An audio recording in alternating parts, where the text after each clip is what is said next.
Hello, all channel members. I hope you're having a fantastic day. Today is Friday. It's around 3:26 as of recording this video. I want to give you a really cool video about rolling your options. Quick recap. And again, I'm only giving you videos that I actually make money with and that are actually important and actually making plays. If you want to hear about news about Palantir or any other stock, it's not for channel members. I hope some of you guys are actually using these tips and tricks to make some money. If you make money, that's on you. And if you lose money, that's on you. This is all for you to do your own due diligence, purely entertainment and education. Just to recap what exactly an option is, you have a call option and you have a put option. You can buy or sell either or.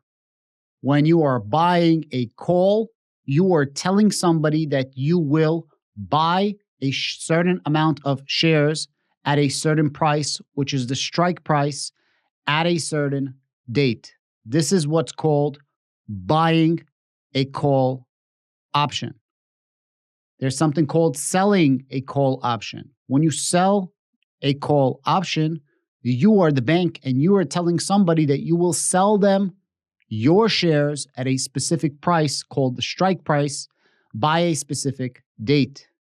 If the price does not hit the strike price, you don't have to sell. When you buy a call option, you pay a premium. When you sell a call option, you collect a premium. Really simple. For all intents and purposes, and in this video, I'm not going to cover puts. If you guys want a video about that or have any specific questions, please feel free to ask me. Earlier this week, I made a video about selling covered call options for Palantir. And I want to give you a specific example of what to happen when you are about to get assigned.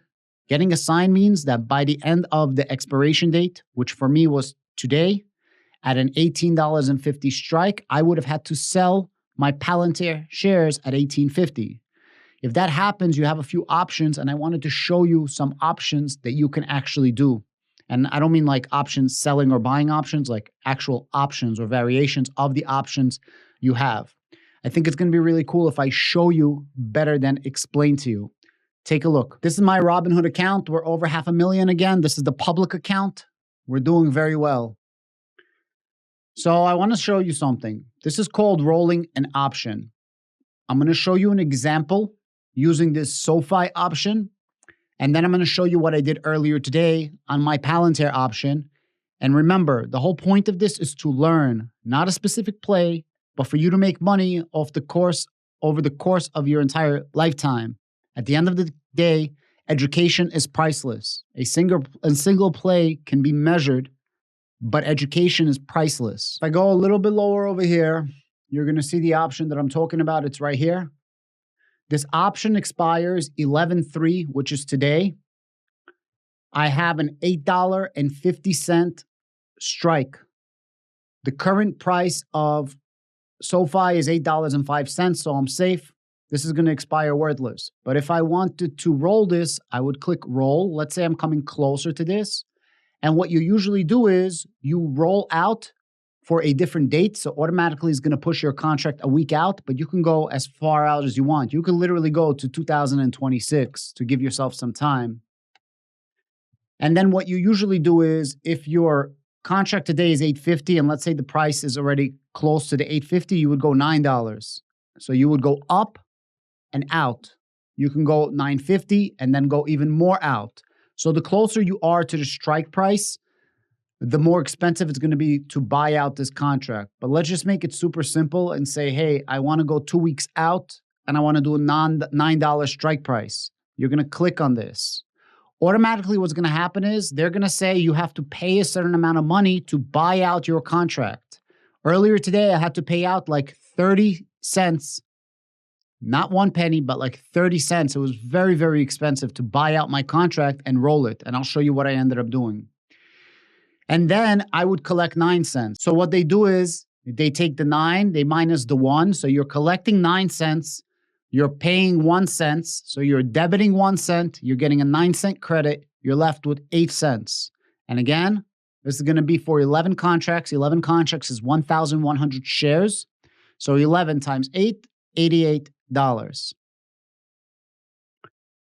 There's a small fee that they take, and this is it right here. So if I were to click review order, it would tell you that I am buying to close out today's and I am selling to open one for 11/17.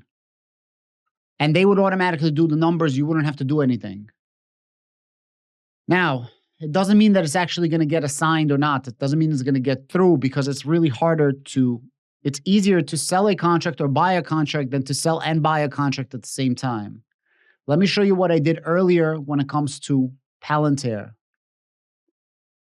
So if I go to my Palantir, I had an $18.50 strike. I saw that I was out of the money. Palantir hit $19 and then I started paying really close attention.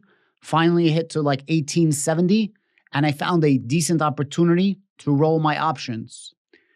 I still have 132 options, but I want to show you what I ended up doing. This is it. If you go a little bit lower, it's going to show you the history. So for this, I actually ended up making $1,980. I took 132 contracts. I collected 15 cents. Why? I was collecting 45-cent premium for a June 2024 $40 strike, which means I will sell you my Palantir shares for $40, by June 21st, 2024. Now, if Palantir does not hit $40, if Palantir goes to $39.99, I don't have to do anything. If Palantir hits 40, I have to sell it at $40. If Palantir is going to be worth $50, I still have to sell at 40. But if I have to sell at 40, I can always roll this even more the closer it comes. I could also buy this out if Palantir falls. So let's say Palantir goes from $19 to where it is right now roughly, and Palantir goes to like 15 again. I can buy out this contract because it's going to be worth significantly less. But that's a different video. So very simply, I ended up collecting 45 cents. I owed 30 cents. The value of my contracts today that expired today at $18.50 was worth 30 cents. The funny thing is, when the price hit 19, these contracts were not 30 cents. These contracts were like 55 cents. It was crazy. So I was lucky to get it at 11.70, and I ended up making a good call because now the price is 18.90. So I collected 45 cents. I paid 30 cents. I ended up coming out with an extra 15 cents for 132 contracts. So instead of selling my shares at $18.50 today, I ended up prolonging it, saying that I'll sell them on June 21st for $40. And for doing this, I ended up collecting $2,000 worth of premium. A lot of people are worried about covered calls, and I'm not talking into it. I honestly don't care if you do it or not. All I care about is you guys be comfortable, learn, and make money. That's all I care about. I don't care if you make money on this, but I do care if you learn or not. And I want you to learn and be educated. Because at the end of the day, as corny as it sounds, knowledge is power. I want you to know how to do this. And some people are very nervous that they're going to get assigned. Now, this is the first time I got assigned before, but this is like the first time, and I ended up getting out of this. I bought out my contracts, but I did it prematurely and I kind of fucked myself. I shouldn't have done it. I would have been okay. But this is the first time I was really, really assigned. So it's okay. No harm, no foul. Guess what? I just rolled the option because I was never greedy, because I did an $18.50 call when the price of Palantir was like $14.80. If I did a $16 call and be greedy, I would have been smoked. So I'm very cautious when I do covered calls. And if I have to sell my Palantir shares at $40, that's okay.